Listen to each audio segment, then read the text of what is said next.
Hey everyone, today I'm going to show you exactly how to fix document size in Lucidchart on the web version.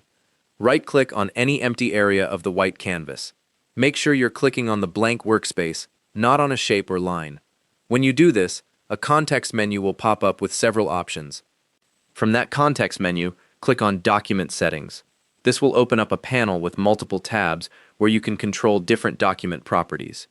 Now, click on the Canvas and Page tab at the top of that panel. This is where all your page dimension controls live. You'll see options for page size, orientation, and units.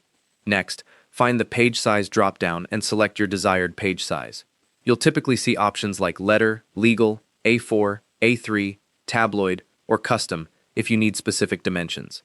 As soon as you select a size, you'll notice the canvas updates to show page boundaries. If you were working on an infinite canvas before, you'll now see clear edges marking where your page ends. You can also change the orientation here between portrait and landscape if you need to. If you need to adjust the measurement units, there's a Units drop-down in this same section. Click it and choose your preferred units: inches, centimeters, pixels, whatever works for your project. This changes how measurements display throughout your document. Once you've set everything the way you want it, close the Document Settings panel. Your changes apply automatically. You can usually close it by clicking the X in the corner or just clicking outside the panel. Your canvas now displays with the new page size boundaries visible. If you're planning to print or export this document, double-check that your page size matches your intended output format.